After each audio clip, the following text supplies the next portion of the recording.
أن محمدًا عبده ورسوله أرسله بالحق بشيرا ونذيرا فقد قال الله تعالى في كلام المجيد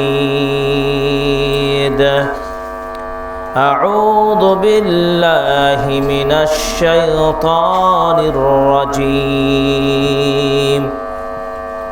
يا أيها الذين آمنوا اتقوا الله حق تقاته ولا تموتن إلا وأنتم مسلمون يا أيها الذين آمنوا اتقوا الله وقولوا قولا سديدا يصلح لكم أعمالكم ويغفر لكم ذنوبكم ومن يطع الله ورسوله فقد فاز فوزا عظيما أما بعد فإن خير الحديث كتاب الله وخير الهدي هدي محمد صلى الله عليه وسلم وشر الأمور محدثاتها وكل محدثة بدعة وكل بدعة ضلالة وكل ضلالة في النار وبعد فأعوذ بالله من الشيطان الرجيم ألا يعلم من خلق وهو اللطيف الخبير وقال الله سبحانه وتعالى في موضع آخر كنتم خير أمة أخرجت للناس تأمرون بالمعروف وتنهون عن المنكر وتؤمنون بالله وقال سبحانه وتعالى في موضع آخر ظهر الفساد في البر والبحر بما كسبت أيدي الناس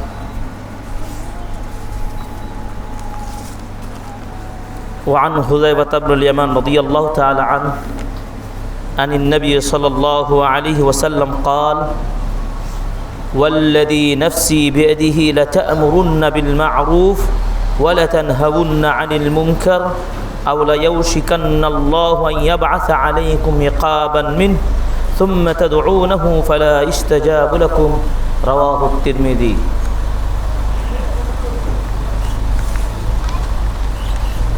যাবতীয় প্রশংসা জ্ঞাপন করছি একমাত্র আল্লাহ সুবহানাহু ওয়া তাআলার জন্য যে রব্বুল আলামিন আজকে জুমার দিন ঢাকা শহরের পার্শ্ববর্তী এলাকা ব্যাপারীপাড়া বাইপাইল আশুলিয়া এলাকায় অবস্থিত নির্মাণাধীন বাইতুল মামুর জামে মসজিদে আজকে দূর দূরান্ত থেকে আমাদের সমবেত হওয়ার যে রব্বুল আলামিন তৌফিক দিয়েছেন, সুযোগ করে দিয়েছেন, সে আল্লাহ সুবহানাহু ওয়া তাআলার প্রশংসা জ্ঞাপন করি, বলি আলহামদুলিল্লাহ। অতঃপর দুরূদ ও সালাম বর্ষিত হোক এ পৃথিবীর সর্বশেষ ও সর্বশ্রেষ্ঠ নবী ও রাসূল আহমদ মুহাম্মদ মুস্তাফা সাল্লাল্লাহু আলাইহি সাল্লামের প্রতি অসংখ্য দুরূদ ও সালাম বর্ষিত হোক। আমরা সবাই বলি সাল্লাল্লাহু আলাইহি ওয়াসাল্লাম। উপস্থিত শ্রদ্ধেয় মুসাল্লিয়ান ইকরাম,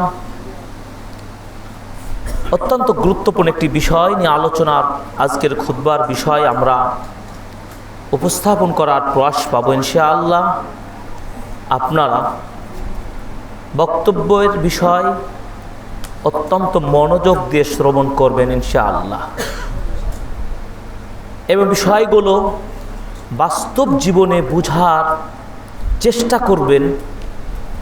তাহলে আশা করি জুমার খুতবা শুনে আমার আপনার প্রত্যেকের এর মাধ্যমে কল্যাণ বয়ে আসবে ইনশাআল্লাহ।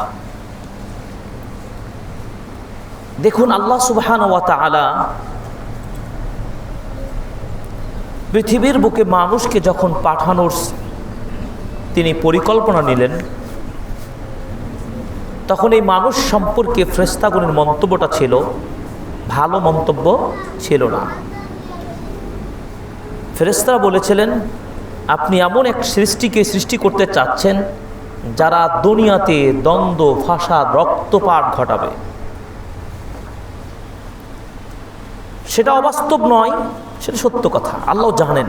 আল্লাহ তাআলা উত্তরে বলেছিলেন, ইন্নী আ'লামু মা লা তা'লামুন, আমি যা জানি তোমরা তা জানো না।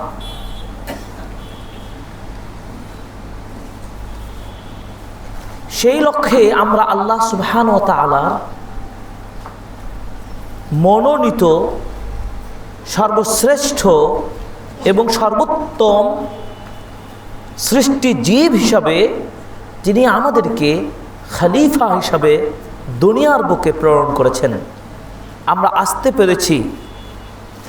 এবং তার অসংখ্য সৃষ্টির মাঝে শ্রেষ্ঠতম এবং সর্বোৎকৃষ্ট বৈশিষ্ট্য নিয়ে আমরা এই মর্যাদা লাভ করেছি। সেই জন্য কি আল্লাহর প্রশংসা করা উচিত নয়? আমরা মনে হয় বোঝাতে পারি নাই। আল্লাহর সৃষ্টি কতগুলো আমরা গণনা করতে পারবো? কেউ পারবে না।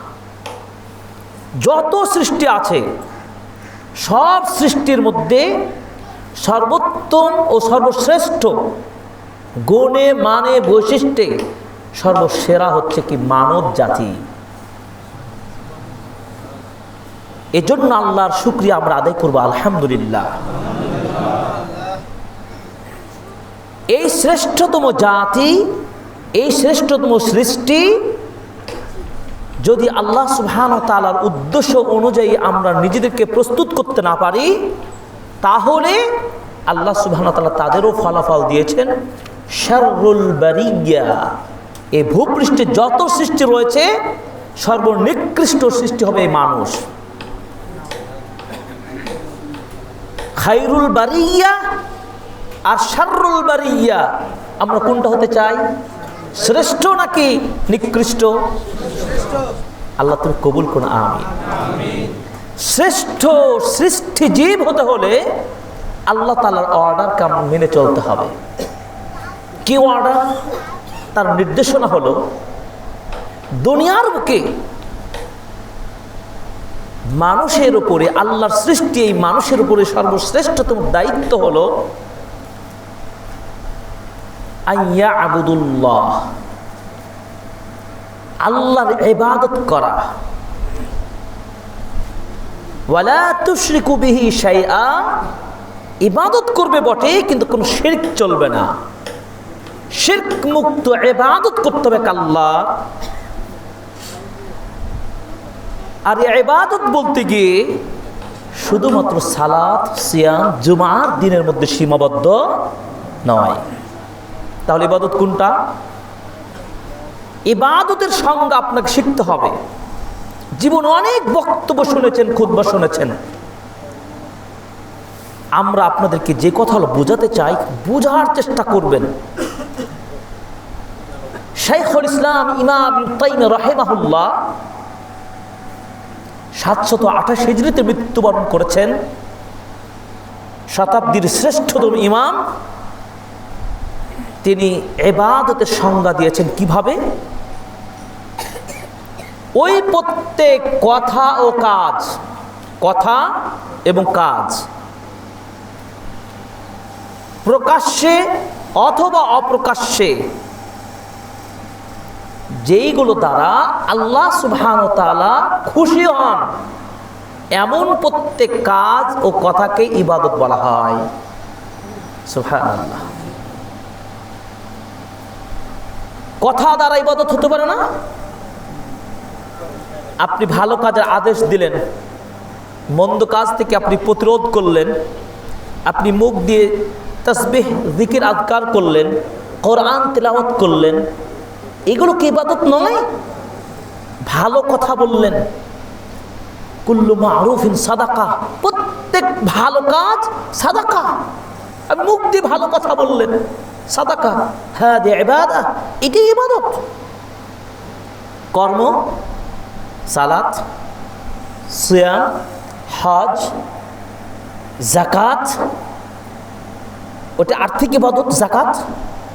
আর বাহ্যিক ইবাদত কি? সালাত, সিয়াম, খাদ্য পানি থেকে বিরত থেকে, ক্ষুধা থাকা সত্ত্বেও আল্লাহকে খুশি করার জন্য আমি এই ইবাদত পালন করছি।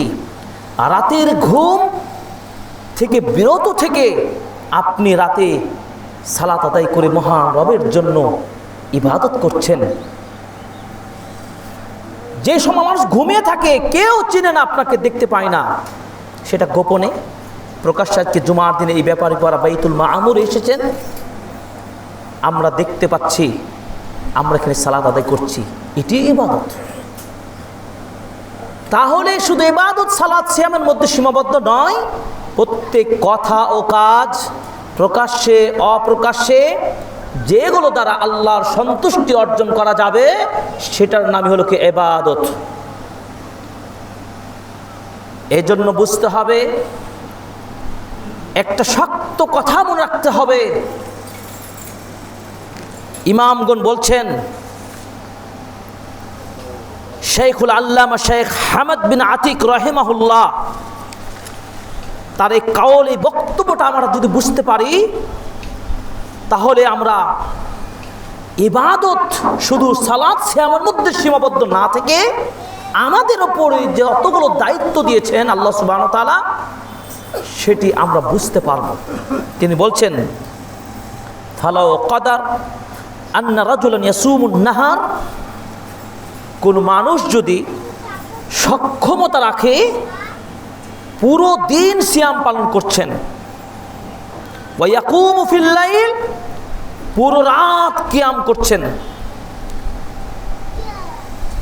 ওয়া ইয়াজহাদু ফিদ দুনিয়া কুল্লুহা, আর দুনিয়ার সব ভালোবাসা, দুনিয়ার সব লোভ, স্বার্থ ত্যাগ করে পরকালমুখী একজন ব্যক্তি হিসাবে নিজেকে প্রতিষ্ঠিত করেছেন বা করার চেষ্টা করছেন। ওয়া হুয়া মা হাযা লা ইয়াকযিবু লিল্লাহি ওয়া লা ইয়াতামা'আরু ওয়াজহাহু লাহু ওয়া লা ইয়াহমারু ফালা ইয়া'মুরু বিল মা'রুফ ওয়া লা ইয়ানহা আনিল মুনকার। এই শ্রেণীর মানুষটি যে ইবাদত করে গোটা দিন সিয়াম পালন করলেন, পুরো রাত জেগে জেগে ইবাদত করলেন এবং দুনিয়ার সব কিছু ত্যাগ করে নিজেকে পরকালমুখী আল্লাহ ভীরু একজন বান্দা হিসেবে নিজেকে প্রস্তুত করলেন, কিন্তু সেই লোকটার হৃদয়ের মাঝে যদি এই রাগ ক্ষোভ না থাকে, যেই কাজগুলো আল্লাহ সুবহানাহু ওয়া তাআলা নিজে ঘৃণা করেন, নবীগণ ঘৃণা করেন, ওই ঘৃণিত কাজগুলোকে যদি আপনি ঘৃণা করতে না পারেন, নিজেকেও যদি আল্লাহ এবং রাসূলের মতো করে রাগ সৃষ্টি করতে না পারেন, নিজের চোখ দুটি যদি রাগান্বিত না হয়, এমনকি আপনার মধ্যে সে গায়রত সৃষ্টি না হয়, তাহলে এই ধরনের ইবাদত গুজার তাকওয়াবান ব্যক্তি দ্বারা কোনোই লাভ হবে না। ফলে কি হবে জানেন? সে মানুষকে ভালো কাজের আদর্শ দিতে পারে না, মন্দ কাজ থেকে মানুষকে বিরত রাখতে পারে না। খুব সহজভাবে যদি কথাটা আরো বোঝাতে চাই, আমি একজন ইমাম, খতিব, শিক্ষিত মানুষ, আপনি একজন হাজি, মুরব্বী, আপনি মুসাল্লি, আপনার চোখের সামনে অন্যায় হচ্ছে, জুলুমবাজ হচ্ছে, হত্যা হচ্ছে, যত ধরনের অপকর্ম অন্যায় রয়েছে, এগুলোকে আল্লাহ সুবহানাহু ওয়া তাআলা পছন্দ করেন? আল্লাহ সুবহানাহু ওয়া তাআলা পছন্দ করেন না, ঘৃণা করেন, নিষেধ করেছেন।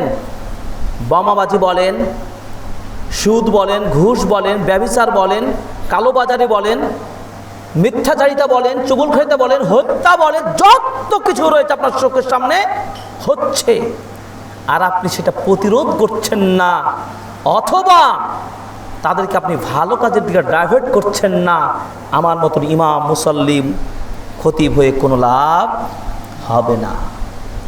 আমার কথা খুব তাত্ত্বিকভাবে বোঝার চেষ্টা করতে হবে যে আল্লাহ সুবহানাহু ওয়া তাআলা আমাদেরকে খলিফা হিসেবে পাঠিয়েছেন, আর একজন খলিফার দায়িত্ব কি? তার দায়িত্বকে বাস্তবায়ন করা, পালন করা। এই জন্য তো রাসূলুল্লাহ সাল্লাল্লাহু আলাইহি ওয়াসাল্লাম বলেছেন কি, আলা কুল্লুকুম রাইন ওয়া কুল্লুকুম মাসউলুন আন রাইয়াতিহি, হে তোমরা প্রত্যেকে রাখাল, তোমাদের প্রত্যেকেই তার রাখাল সম্পর্কে জিজ্ঞাসা করা হবে। তার মানে কি? প্রত্যেকে আমরা দায়িত্বশীল, প্রত্যেকে তার দায়িত্ব সম্পর্কে অবশ্যই আপনাকে প্রশ্ন করা হবে। একজন রাখাল তার দায়িত্বের জবাব দিতে হবে মালিকের কাছে, একজন স্ত্রী তার স্বামীর নিকট দায়িত্বর জবাব দিতে হবে, ঠিক একজন রাষ্ট্রীয় সরকার তার জনগণের নিকট তার দায়িত্বের জবাব দিতে হবে।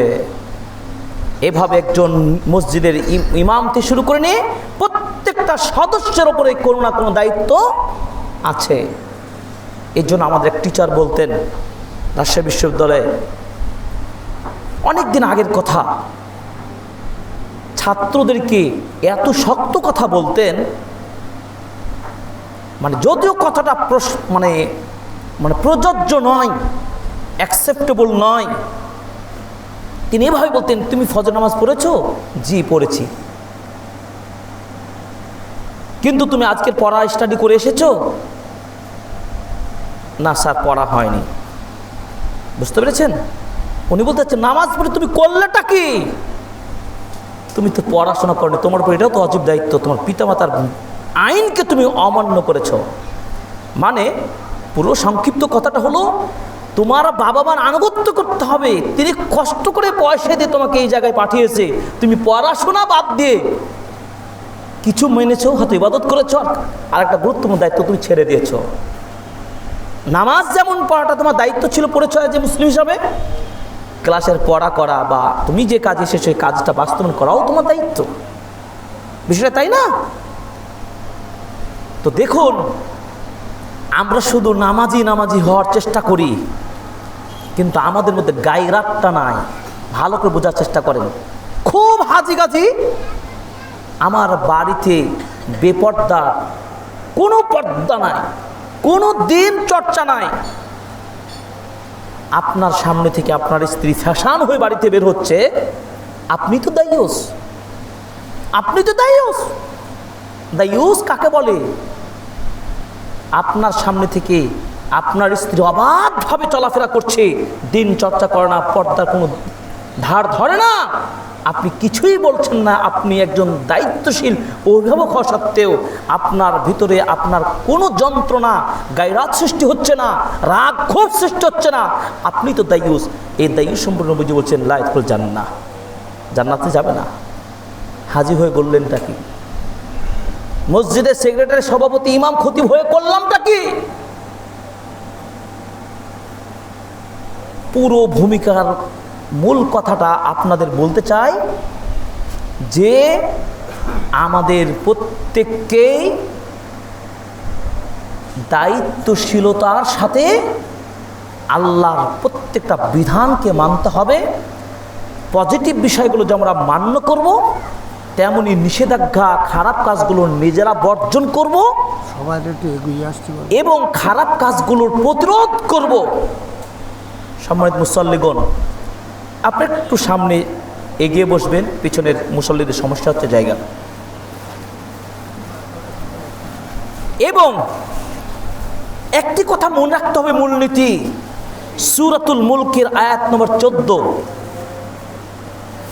এই উম্মাহকে যেহেতু শ্রেষ্ঠ জাতি হিসেবে আল্লাহ তাআলা দান করেছেন, এই উম্মার জন্য কোন কাজে কোথায় কল্যাণ হবে এটা আমি বেশি জানি না, আমার আল্লাহ বেশি জানেন। আমার আল্লাহ জানেন। এর জন্য আল্লাহ তাআলা বলছেন, আলা ইয়ালামু মান খালাকা ওয়া হুয়াল লাতীফুল খবীর। তিনি কি জানেন না কে সৃষ্টি করেছেন, কি সৃষ্টি করেছেন, তিনি তো সব কিছু জানেন। তিনি সূক্ষ্ম সূক্ষ্ম বিষয়গুলো পর্যন্ত তিনি জানেন। শুধু তাই নয়, ওহুয়া আলিমুম বিযাতিস সুদূর, তিনি মানুষের হৃদয়ের মাঝে, বক্ষের মাঝে যে পরিকল্পনা নিয়ত করে, সংকল্প করে, এই পর্যন্ত তার জ্ঞান রয়েছে আমার সৃষ্টিকর্তা আল্লাহ। তিনি অবশ্যই চেয়েছেন এই সৃষ্টি জীব মানুষ দ্বারা কল্যাণ। বিপরীত মুখে এই সৃষ্টি মানুষকে ক্ষতিগ্রস্ত করার জন্য ওপেন চ্যালেঞ্জ করেছে আল্লাহর অপর সৃষ্টি হলো শয়তান। আপনি বলেন, আপনি কার পক্ষ নেবেন? আল্লাহর পক্ষ নেবেন না শয়তানের পক্ষ নেবেন? হিজবুল্লাহ হবেন না হিজবুল শয়তান হবেন? আল্লাহর পথে আসবেন। আল্লাহর পথের খলিফা দায়িত্ব নিয়েছেন, এই দায়িত্ব আপনাকে পালন করতেই হবে। এটাকে যদি এক কথাই প্রকাশ করি, একজন খলিফার সবচাইতে বড় দায়িত্ব হলো আল আমরু বিল মারুফ ওয়ান নাহয়ু আনিল মুনকার।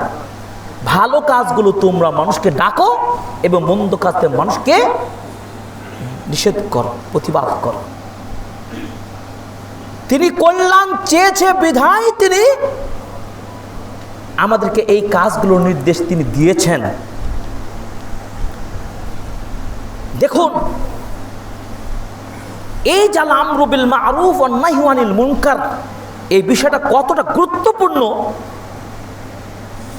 শাইখ ইবনে বাজ রাহিমাহুল্লাহ, সৌদি আরবের গ্র্যান্ড মুফতি, তিনি বলেছেন এটি হলো আহাম্মুল ওয়াজিবাত ফিল ইসলাম।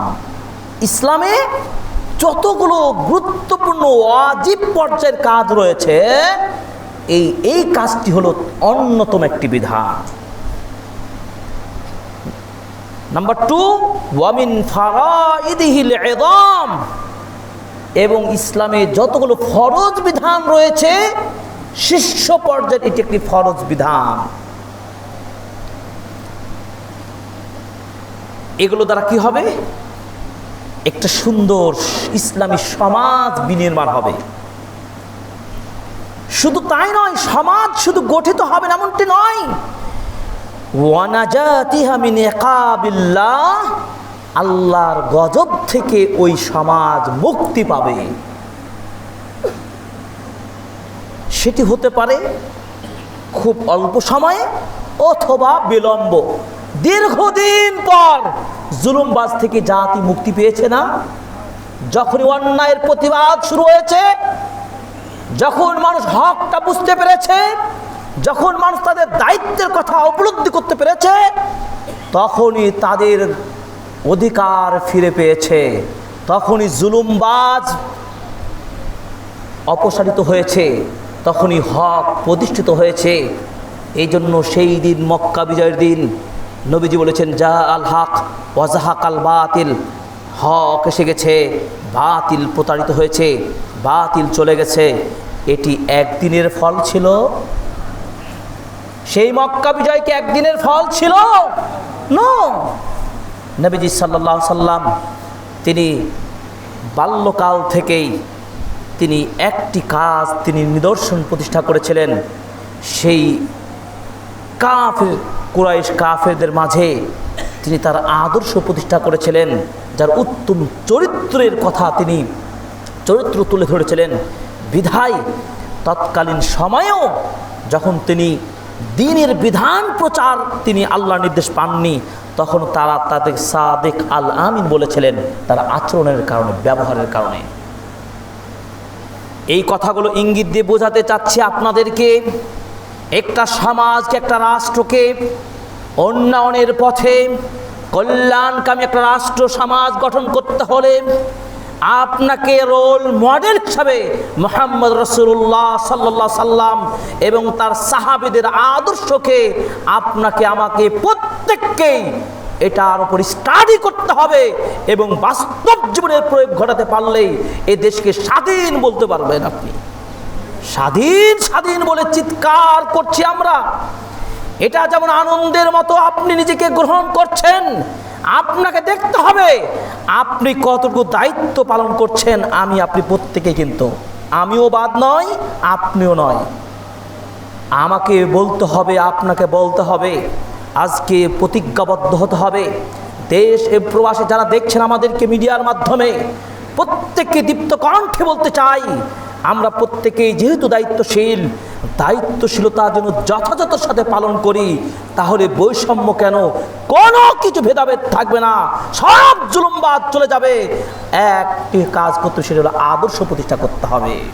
আল আমরু বিল মারুফ ওয়া নাহয়ুল মুনকার, এই মূলনীতি অনুযায়ী যদি চলতে পারি, দেখবেন সমাজ, রাষ্ট্র সব কিছু সংস্কার হবে ইনশাআল্লাহ। যদি কাজগুলো না করি কি হতে পারে, আমি পর্যায়ক্রমে আলোচনা করব ইনশাআল্লাহ। তাহলে আল আমরু বিল মারুফ ওয়া নাহয়ুল মুনকার, এই বিষয়টি উম্মার জন্য আল্লাহ তাআলা নির্ধারণ করে দিয়েছেন। কিভাবে দেখুন, আল্লাহ তাআলা বলছেন সূরা আল ইমরান আয়াত নম্বর 110, মনে রাখবেন রেফারেন্সগুলো। তথাকথিত শুধু খুতবা শুনলেই হবে না, খুতবা থেকে জিস্টগুলো মাথায় নেবেন। সূরাতুল আল ইমরান আয়াত নম্বর 110, আল্লাহ পাক বলছেন কুনতুম খায়রা উম্মাহ, তোমরাই শ্রেষ্ঠ উম্মাহ। সুবহানাল্লাহ। কাদেরকে বলছেন? আপনাদেরকে আল্লাহ পাক বলছেন। উখরিজাত লিন্নাস, মানুষদের জন্যই তোমরাই মানুষ। মানুষকে গড়ার দায়িত্ব মানুষই গড়াবে। এই মানুষরাই তারা তাদের কাজ দিয়ে, অ্যাক্টিভিটিস দিয়ে, তাদের চেতনা দিয়ে এই উম্মাকে শ্রেষ্ঠ উম্মার মর্যাদায় তারা ভূষিত করবে। কিভাবে? আল্লাহ বলছেন তা'মুরুনা বিল মা'রুফ ওয়া তানহাউনা আনিল মুনকার ওয়া তু'মিনুনা বিল্লাহ, তোমরা মানুষকে ভালো কাজের দিকে ডাকবে, সৎ কাজের দিকে আহ্বান করবে এবং মন্দ কাজ থেকে মানুষকে নিষেধ করবে, প্রতিবাদ করে তুলবে। শুধু কিছু স্বার্থ হাসিলের জন্য প্রতিবাদ করলে হবে না, কিন্তু স্বার্থ হাসিল হতে হবে একমাত্র আল্লাহর জন্য। লড়াই করতে হবে আল্লাহর জন্য, আল্লাহর দ্বীন প্রতিষ্ঠার জন্য। দুনিয়াবি কিছু স্বার্থ হাসিলের চিন্তা করে আপনি এই লড়াই করে সফল হতে পারবেন না। এইভাবে আল্লাহ সুবহানাহু ওয়া তাআলা বলছেন সূরা আল ইমরানে 104, আগে বললাম 110, এবার 104 নম্বর আয়াতে বলছেন ওয়ালতাকুম মিনকুম উম্মাতুন ইয়াদউনা ইলাল খায়র ওয়া ইয়া'মুরুনা বিল মা'রুফ ওয়া ইয়ানহাউনা আনিল মুনকার ওয়া উলাইকা হুমুল মুফলিহুন, তোমাদের মধ্যে একটি জাতির অবশ্যই জাগ্রত থাকবে যারা মানুষকে কল্যাণের দিকে আহ্বান করবে, মানুষকে ভালো কাজের আহ্বান জানাবে এবং যাবতীয় গর্হিত মন্দ কাজ থেকে মানুষকে নিষেধ করবে। এই কাজটি যারা পালন করতে পারবে, আল্লাহ পাক তাদের সার্টিফাই করে বলছেন উলাইকা হুমুল মুফলিহুন, তারাই হচ্ছে সফল, বিজয়ী। সুবহানাল্লাহ। প্রকৃত সফলতা তখনই আসবে। এই জন্য আমাদের তরুণ ছাত্র সমাজ ভাইদেরকে বলতে চাই, আমরা যেই শ্রম জীবন বাজি রেখে যাবতীয় ষড়যন্ত্র নস্যাৎ করে দিয়ে এই স্বাধীন বাংলাদেশটাকে সুন্দর একটি দেশ গড়ার স্বপ্ন নিয়ে যেভাবে জীবন বাজি রেখে আপনারা আপনাদের অধিকার অর্জনের চেষ্টা করলেন বিগত দিনগুলোতে, আপনাকে আমাকে এখন এই দেশকে গড়ার জন্য যেই মূলনীতি হাতে নিতে হবে সেটি হলো আল আমরু বিল মা'রুফ ওয়া নাহয়ুল মুনকার। এই প্রকল্প হাতে গ্রহণ করতে হবে, এই মেজাজ সৃষ্টি করতে হবে। আজকে থেকে যেখানেই অন্যায় সেখানেই প্রতিরোধ, যেখানেই খারাপ সেখানেই ভালো, আমাদের এই কাজটা করতে হবে। প্রত্যেক ছাত্র, মুসলিম নামধারী মুসলিম ছাত্রকে, অভিভাবককে অবশ্যই সালাত, সিয়াম, যাকাত, ফরজ বিধানগুলো যেমনভাবে পালন করতে হবে, তেমনভাবে এই কাজটাকে আপনার দায়িত্বের মধ্যে গ্রহণ করতে হবে। কেন? ইমামগণ যুগের পর যুগ পূর্বে সালাফগণ ইসলামের 5টি মূলনীতি, ইসলামের 5টি ভিত্তি আমরা জানি না? বুনিয়াল ইসলাম আল খামসিন, ইসলামের 5টা ভিত্তি রয়েছে, সেটা আমাদের জানা। কিন্তু সালাফগণ এই আজকের যে বিষয়ে আলোচনা করছি, এই বিষয়টার গুরুত্ব উপলব্ধি করে তারা 6ষ্ঠ পিলার ভিত্তি হিসাবে এটাকে তারা ধার্য করেছেন যে ইসলামের 6ষ্ঠ যদি ভিত্তি হয়ে থাকে তাহলে আল আমরু বিল মা'রুফ ওয়া নাহয়ুল মুনকার, এটা ইসলামের 6ষ্ঠতম ভিত্তি। সুবহানাল্লাহ। বুঝতে পেরেছেন?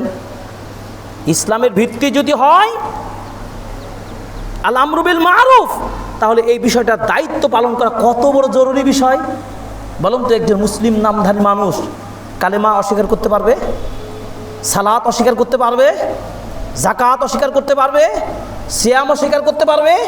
সামর্থ্যবানরা হজ আদায় না করে থাকতে পারবে? প্রত্যেকটা জবাব থেকে দিতে হবে, পালন করে ফরজ। তেমনইভাবে এই বিষয়টিকে ষষ্ঠ ভিত্তি হিসাবে ওলামাগণ আখ্যায়িত করেছেন। অতএব আমাকে আপনাকে এই কাজে এগিয়ে আসতে হবে, তথা এটাকে এক কথায় প্রকাশ করলে বলতে পারেন দাওয়া কাজে এগিয়ে আসতে হবে। পুরোটাকে একটাই ভাষায় প্রকাশ করতে হলে দাওয়াতি কাজ করতে হবে।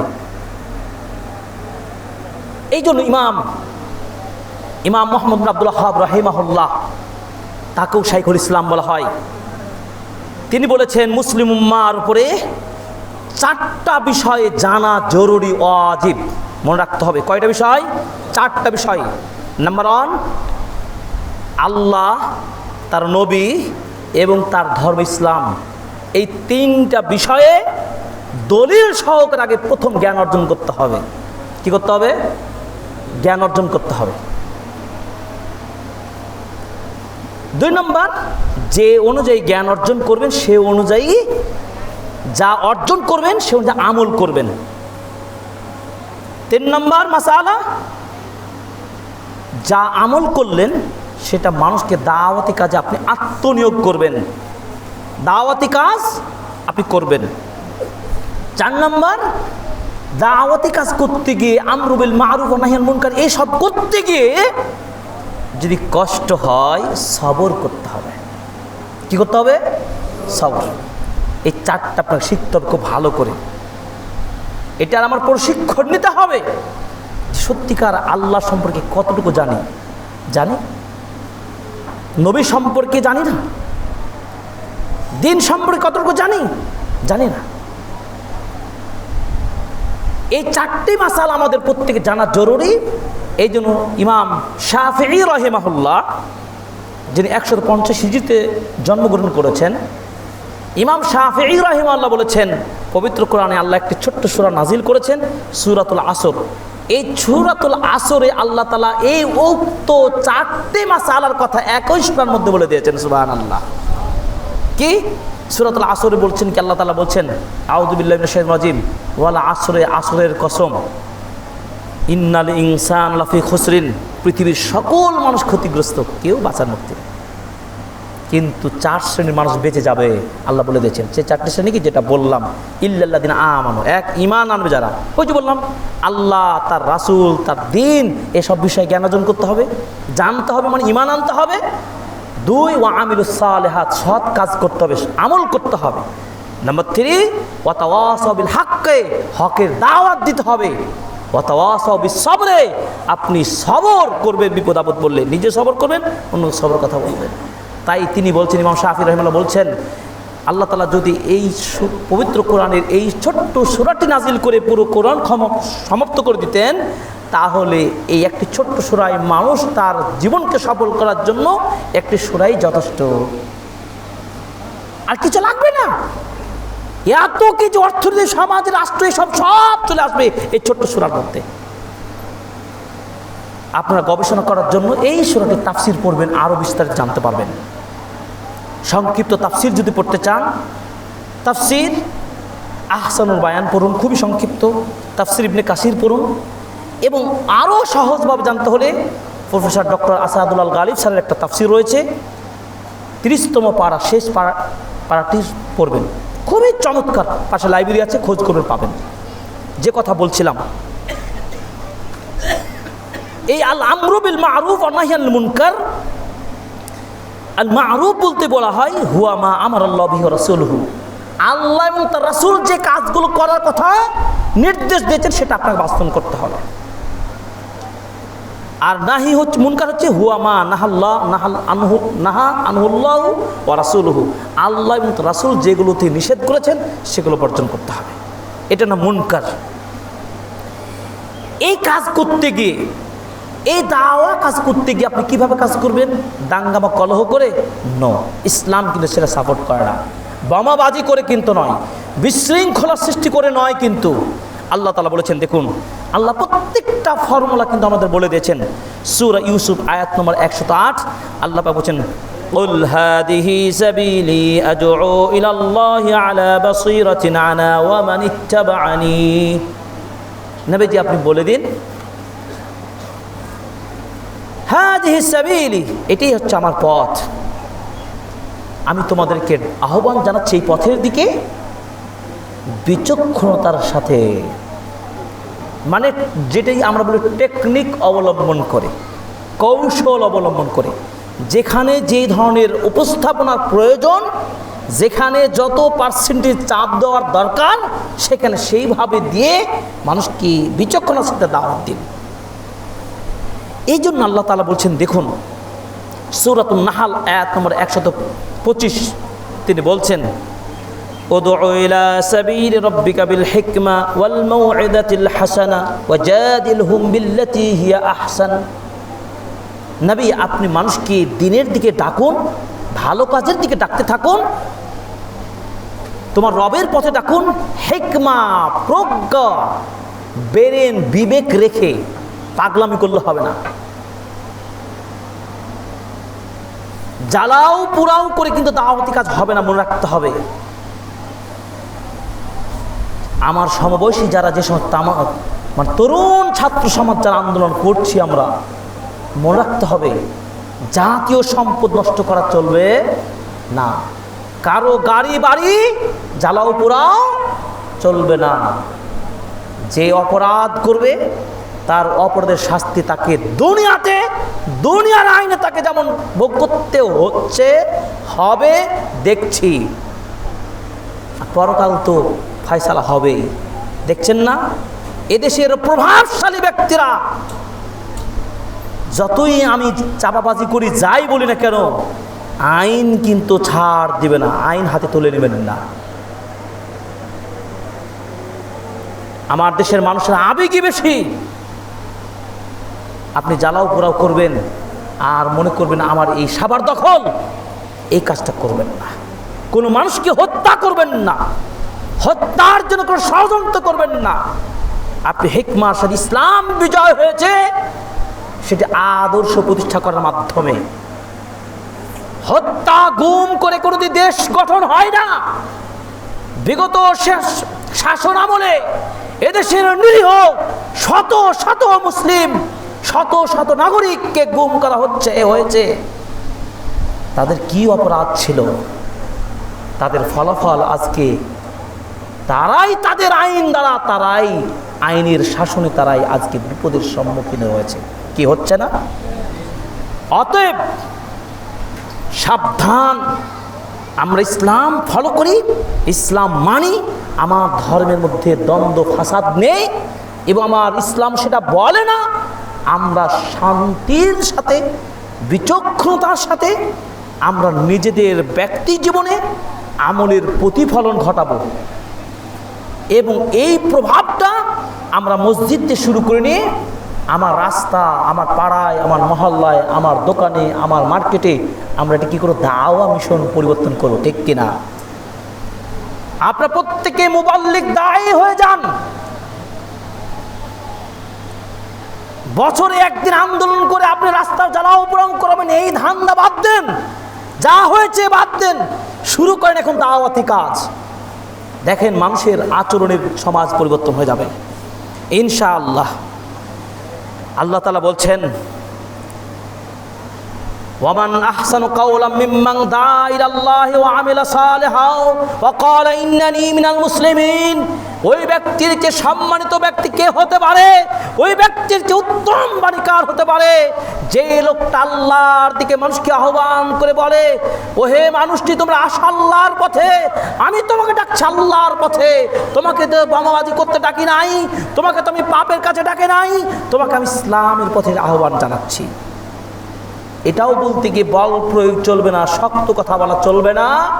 আল্লাহ তাআলা মূসা আলাইহিস সালাতু সালামকে বলেছিলেন, তার ভাই মুসা এবং হারুনকে বলেছিলেন, তৎকালীন ফেরাউন সে সময়ের সবচেয়ে নিকৃষ্ট ইসলামের ইতিহাসে কোরআনে রয়েছে, সেই শাসক হিসাবে এত বড় অপরাধী শাসক ছিল, তার ক্ষেত্রেও আল্লাহ তাআলা নবীকে মেসেজ পাঠিয়ে বললেন, যাও তোমরা ওয়াকুল লাহুম কাওলান ফাকুল লাহু কাওলান লাইয়িনান লাআল্লাহু ইয়াতাযাক্কারু আও ইয়াখশা। সূরা তাহা 44 নম্বর আয়াত। আল্লাহ পাক মেসেজ করে দিয়ে বললেন, যাও মুসা হারুন, ফেরাউনের নিকট গিয়ে তুমি দাওয়াত দাও খুবই নরম ভাষায় তাদেরকে দাওয়াত দাও। হতে পারে তোমার এই সুন্দর নরম কথায় সে শিক্ষা গ্রহণ করতে পারে, অথবা সে আল্লাহকে ভয় করতে পারে। তাহলে বলুন তো ভাইরা, আমরা একজন ওসি, একজন ডিসি, একজন এসপি, একজন বড় কর্মকর্তা, একজন এমপি, একজন মন্ত্রী, একজন বড় ব্যবসায়িক মানুষ, তার নিকটে আপনি দাওয়াত দিতে পারবেন না? যেতে পারবেন না? একটা ছোট্ট বই নিয়ে, যে সালাতের বই, সিয়ামের বই, ইসলামের বই, কোরআন নিয়ে, কোরআন শিক্ষার একটা আরবি সহজ কায়দা বই নিয়ে, যে আঙ্কেল বা চাচা বা স্যার বা মিনিস্টার যেটাই আপনি সম্বোধন করুন, খুব ভদ্রতার সাথে বলুন। আপনি মুসলিম কি নন মুসলিম জেনে নেওয়ার পর তাকে আপনি বলুন কোরআনটা শিখে নেন, আপনি সালাত পড়ুন, এটি আল্লাহর বিধান, আপনাকে সেদিকে আমি আহ্বান জানাচ্ছি, আপনি অ্যাকসেপ্ট করবেন আমি আশা করি। এগুলো দাওয়ার পলিসি রয়েছে, কিছু ট্রেনিং রয়েছে, কৌশল রয়েছে, সেগুলো ওলামাদের দার্সে বসে আপনাদের শিখতে হবে। খুতবায় তো পুরোপুরি বলা সম্ভব নয়। দাওয়া পলিসির একটি অন্যতম হলো যে নরম কথাই দলিল প্রমাণ সহ আহ্বান করবেন। আপনি যে দলিল ছাড়াই কথা বলেন তাহলে কিন্তু অ্যাকসেপ্ট করবে না। আপনি অবশ্যই দলিল রাখবেন, বিশুদ্ধ দলিল। দলিলের মধ্যে কিন্তু জাল দলিল চলবে না, কিন্তু মনে রাখতে হবে। আজকের সমাজে জাল কথার প্রচলন বেশি, মানুষ জাল কথাটাই বেশি খায়। সৌদি আরবে মদিনা বিশ্ববিদ্যালয়ে পড়ি, এই বছরে বাংলাদেশ হজ মিশনের একজন অনুবাদক হিসাবে দায়িত্বরত ছিলাম মদিনা শাখায়। আমি একাধিক বাংলাদেশি হাজিদেরকে জিজ্ঞাসা করেছি হজ সংক্রান্ত বিষয়গুলো, ন্যূনতম জ্ঞান তারা নিয়ে যায় না। তালবিয়া পাঠ করতে হবে এটাও জানে না, মসজিদে প্রবেশ কি বলে করতে হবে এটাও জানে না, নবীজিকে কিভাবে সালাম দিবে মদিনায় মনে সেটাও জানে না, কিভাবে বাইতুল্লাহ তাওয়াফ করবে সেটাও জানে না। কিন্তু আপনার ভাষায় তিনি তো হাজি, 2024 সালের হাজি। বুঝতে পেরেছেন সমাজ কতদূর কোন সাইডে গেছে? এই অবস্থা যদি হয় জাতির উন্নয়ন হবে না। অতএব আমাদের অনেক বড় দায়িত্ব রয়েছে সবার। শিক্ষা ছাড়া কখনো আলোকিত হবে না। ওই জাতি ততদিন উন্নত হতে পারবে না যে জাতি যতদিন পর্যন্ত শিক্ষায় দীক্ষায় উন্নত হতে না পারবে। এই জন্য বড় দুঃখের সাথে বলি, বাংলাদেশের শিক্ষা ব্যবস্থা আপনারা আমার চাইতে বেশি জানেন। বাংলাদেশের শিক্ষা ব্যবস্থা যেভাবে ভঙ্গুর করা হয়েছে, তখন আমরা কেউ মুখ খুলতে পারি নাই। আপনার আমার কিছু কিছু মানুষকে মিডিয়াতে দেখেছি, অভিভাবকরা কিছুটা মিটিং মিছিল কিছুটা করেছে, কিন্তু কার্যকর ভূমিকা বাস্তবায়িত হয়নি। আজকে বাংলাদেশের শিক্ষা ব্যবস্থায় এ পর্যন্ত যা আছে, আমি আজকে দ্ব্যর্থহীন কণ্ঠে বাইতুল মামুর মসজিদে খুতবার মাধ্যমে ঘোষণা দিতে চাই, আবেদন জানাই, বিগত দিনের শিক্ষা ব্যবস্থার সিলেবাস পরিপূর্ণভাবে পরিবর্তন করতেই হবে। বৈষম্য বিরোধী আন্দোলন হচ্ছে, আন্দোলন জনতা ছাত্র ভাইদেরকে বলবো এবং অভিভাবকদেরকে বলবো, সবার আগে শিক্ষা ব্যবস্থার পরিবর্তন চাই। শিক্ষায় জাতির মেরুদণ্ড কথাটা খুব দীপ্ত কণ্ঠে বলতে পারি। সত্যিকার অর্থে জাতির মেরুদণ্ডকে ভেঙে দেওয়া হয়েছে এই শিক্ষা ভেঙে দেওয়ার মাধ্যমে। অতএব শিক্ষা ব্যবস্থার উন্নয়ন চাই, অবশ্যই ইসলামিক আইডিওলজি অবশ্যই প্রত্যেকটা সাবজেক্টে থাকতে হবে। আরেকটা কথা মনে রাখেন, জরিপ ভালো করে বুঝে নেন, বাংলাদেশে কত পার্সেন্ট মুসলিম? আমরা সবাই ফলো করে বলতে পারি 90% উপরে মুসলিম, ঠিক না? ধরে নিলাম আমরা 90%ই মুসলিম আমরা বাংলাদেশে। তাহলে কেন আমাদের কথা শুনে না সরকার প্রধানেরা? সরকার প্রধানকে সাবধান করছি, বিগত দিনে যেভাবে বাংলাদেশের আকাশ বাতাস আলো বাতাস পরিবর্তন করতে পেরেছে, যে কোনো মুহূর্তে বাংলার মানুষরা এই পরিবেশ পরিবর্তন করতে পারে, ঠিক কিনা বলেন?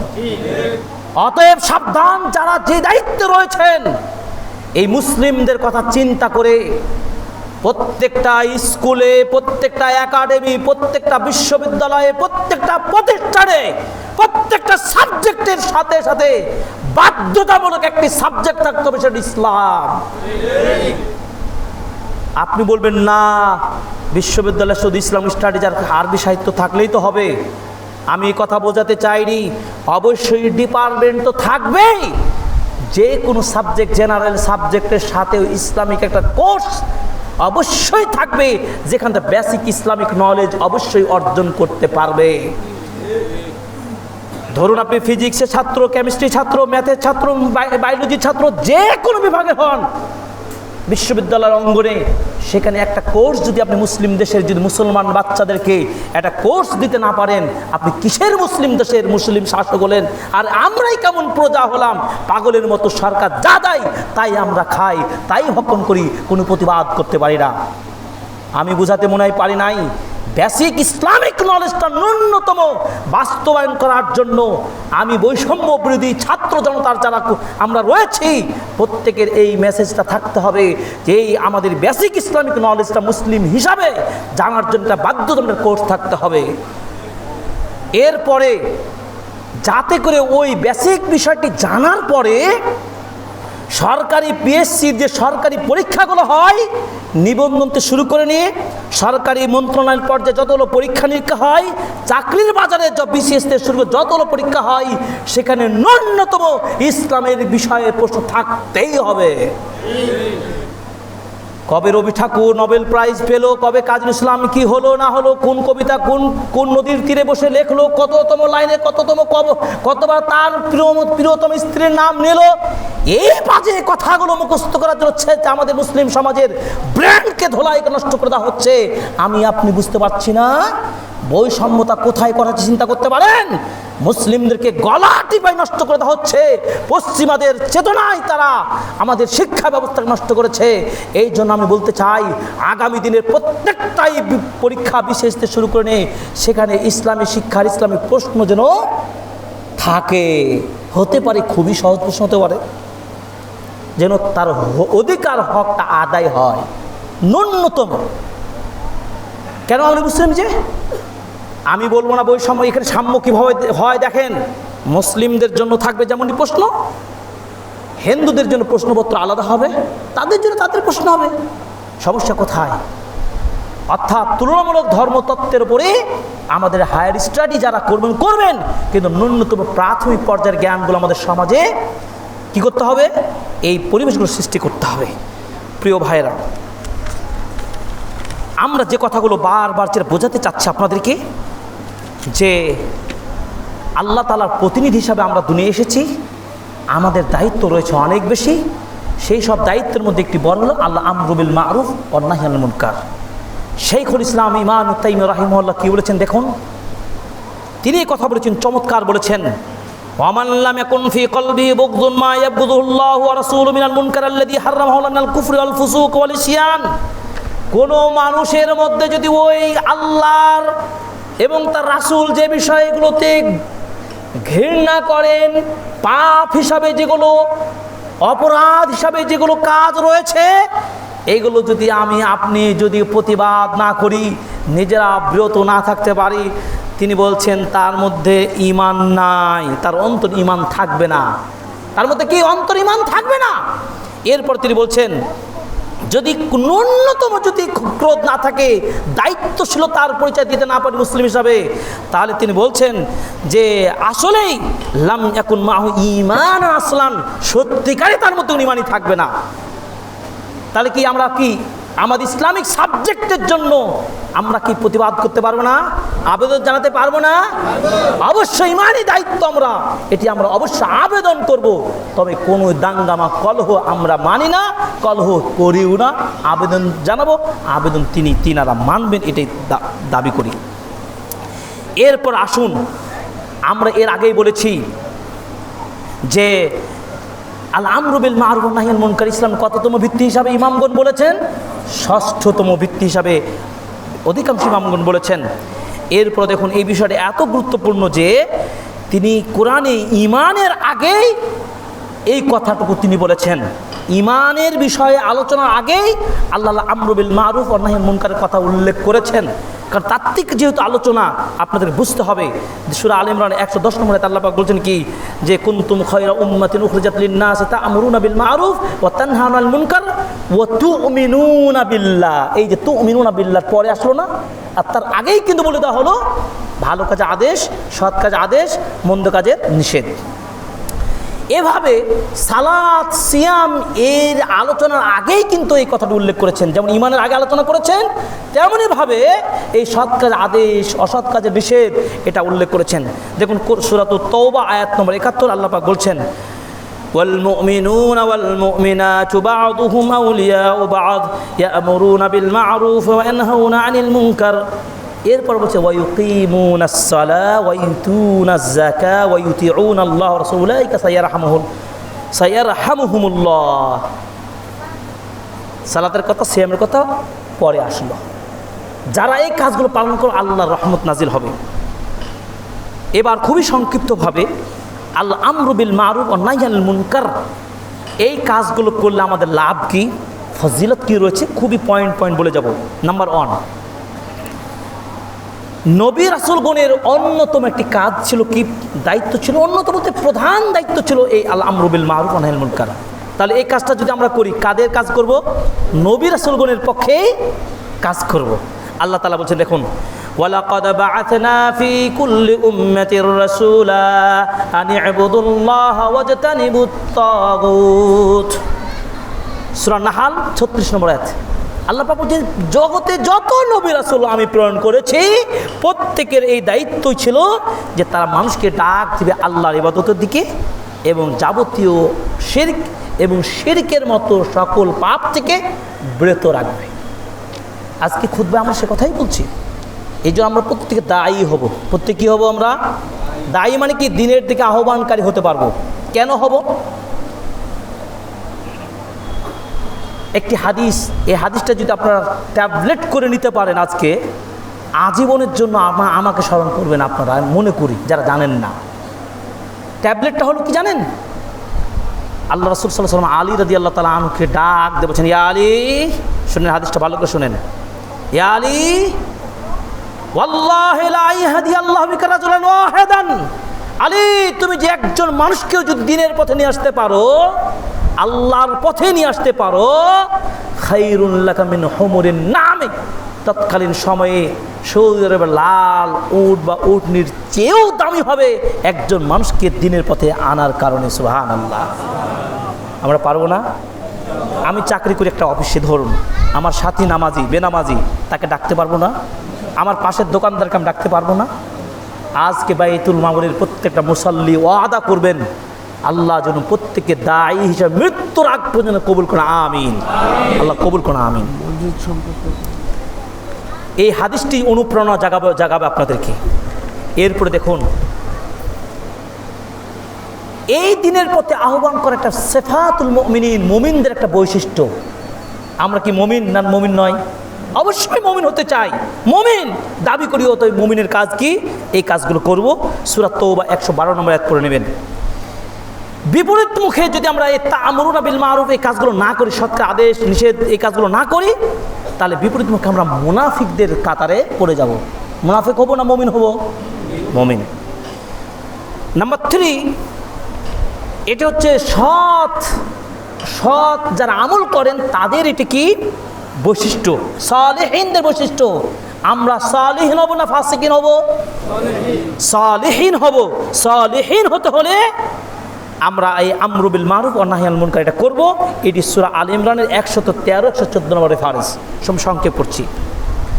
4th নম্বর হলো,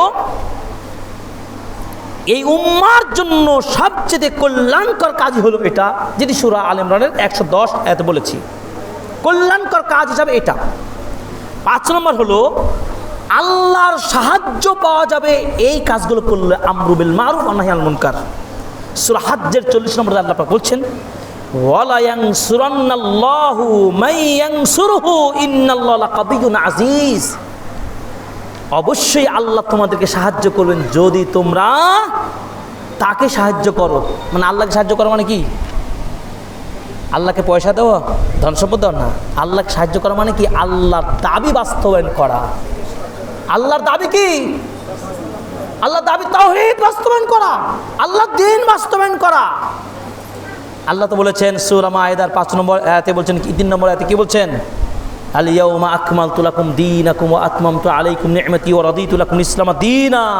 আল্লাহ মনোনীত করেছেন গোটা পৃথিবীর বুকে শ্রেষ্ঠতম ধর্ম ইসলাম।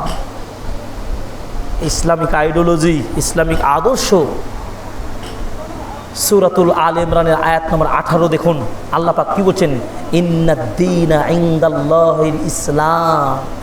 কমপ্লিট একটি ধর্ম হচ্ছে ইসলাম। ওয়া মান ইয়াবতাগি গায়রাল ইসলামি দীনা। এই ইসলাম বিধান ছাড়া, ইসলামিক চেতনা ছাড়া অন্য কোনো মতাদর্শ যারাই তালাশ করবে, যারা চর্চা করবে, তারা ক্ষতিগ্রস্ত হবে। ফি ইয়াউমিল আখিরা, কিয়ামত দিবসে, পরকাল দিবসে তারা মুক্তি পাবে না। এমনকি তারা জাহান্নামে যাবে এই ইসলামকে ফলো না করার কারণে। 6 নম্বর হলো দুনিয়ার বুকে নিরাপত্তার সাথে জুলুমবাজ থেকে শান্তিময় জীবন আপনি খুঁজে পাবেন এই কাজটি করলে। দেখুন তো সমাজে একজন মুরব্বী চাচা, একজন যুবক খুব স্বাভাবিকভাবে ইসলামের কাজগুলো যদি করে, দাঙ্গামা হাঙ্গামা কলহ ছাড়া ভালো কাজের দিকে ডাকে, সমাজের মানুষ তাকে খারাপ বলে কি? নর্মালি খারাপ বলে না, লোকটা ছেলেটা ভালো। এটাই ইসলাম চায়। 7 নম্বর হলো যে আযমু ফাদলিল কিয়াম বিহ। এই যে আমরু বিল মারুফ ওয়া নাহি আনিল মুনকার, এটার উপর প্রতিষ্ঠিত থাকার ফলে এর ফজিলত, মর্যাদা, এর প্রতিদান অনেক বড়। আল্লাহ পাক বলছেন কি? ফাসাউফা নুতিহি আজরান আযীমা। মহান প্রাইজ তাদের জন্য আমি দেব। সুবহানাল্লাহ।